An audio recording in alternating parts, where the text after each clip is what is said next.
নমস্কাৰ সকলোকে আশা কৰিছোঁ সকলো ভালে আছে। মোৰ নতুন এটি ভিডিঅ'লৈ আপোনাক সকলোকে স্বাগতম জনাইছোঁ। আজি মই ঘৰৰ মানুহ সকলো ওলালোঁ ঢপলীয়ালৈ বুলি। ঢপলীয়াত আজি আমাৰ মাহী ছোৱালীৰ ল'ৰাটোৰ মানে জন্মদিন আছে, বাৰ্থডে। তো সেইটো কাৰণে আমি ঘৰৰ আজি সকলোবোৰ ওলালোঁ আৰু বাৰ্থডেখন মানে দিনতে পাতিছিলে, যি গতিকে ৰাতি অকণমান অসুবিধা হয়, সেইকাৰণে আজি দিনতে পাতিলে। তো আমি দিনত আহি গ'লোঁ, 2-3 মান বাজিলে চাগে। তো ঢপলীয়া বাৰ্থডেখন আমি লালগণেশ পালোঁহি। আৰু আজি আমাৰ ডাঙৰ ল'ৰাও আহিছে।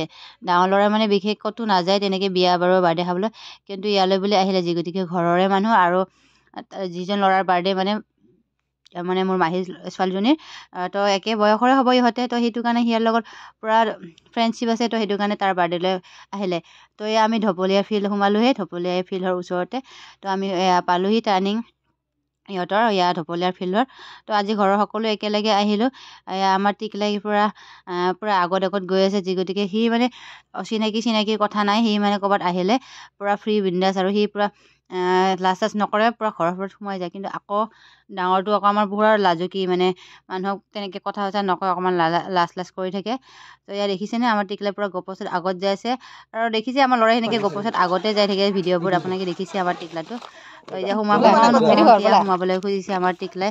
মানে আমি ক'লোঁ যোৱাচোন, তুমি আগতে যোৱা। তো সেয়া নোসোমাওঁ কি সি সোমাইছে। এয়া আমাৰ বাৰ্থডে বয় জেঠিয়ে। এইফালে বাৰ্থডে বয় কি হ'ব, কি ধুনীয়া ডেকা আইতা। এইফালে বাৰ্থডে বয়ৰ মাক, এইফালে বাচ্চা ভায়েক হ'ব না, ভায়েক হ'ব। এইটো আমাৰ ভনীয়েক চানা পোনা না চব।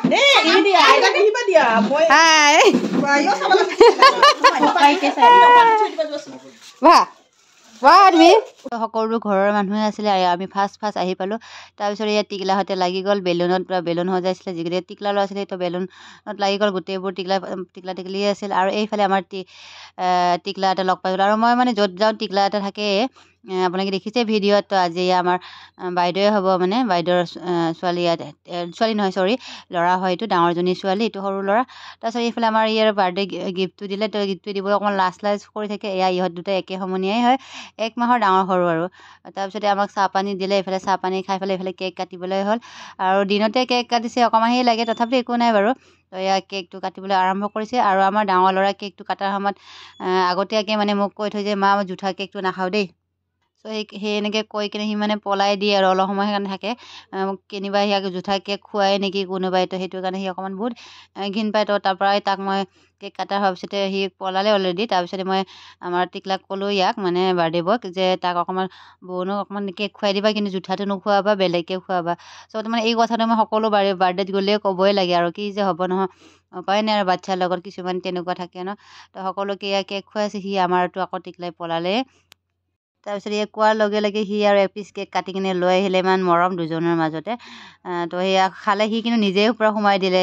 তাক যে অকণমান খুৱাব লাগে সেইটো কথা গমেই নাপালে, নাজানিলেই আৰু। তাৰপিছত আকৌ দি দিলে মানে আমাক ভাত পানী। তো আমি ঘৰৰ ফেমিলিটোৰ পৰা বহিলোঁ। দেখিছেনে চিকেনটো ইমান ধুনীয়া কালাৰ হৈ গৈছিলে, আৰু খুবেই টেষ্টি আছিলে চিকেন কাৰী। আৰু এইফালে পোলাও, এইফালে কিবা কিবি দিলে আৰু। তো আমি ধুনীয়াকৈ ভাত সাজ খালোঁ। আমাৰ টিকলাও নিজে খাব বুলি হাতখন ধুলে। তাৰপিছত দেখিছেনে এইটো কি গছ, পূৰা হলফুলিৰ নিচিনা টেঙা গছ এজোপা আছিলে। তো গছজোপা অকণমান দেখালোঁ, তাৰ পৰা দুটা আমাৰ কাঢ়ি কিনে খাই চালোঁ আৰু এই গছজোপাৰ নামটো মই নাজানো, কোনে জানে কমেণ্ট কৰি জনাবচোন। আৰু আজিৰ ভিডিঅ'টো ইমানেই আছিলে, বাই বাই।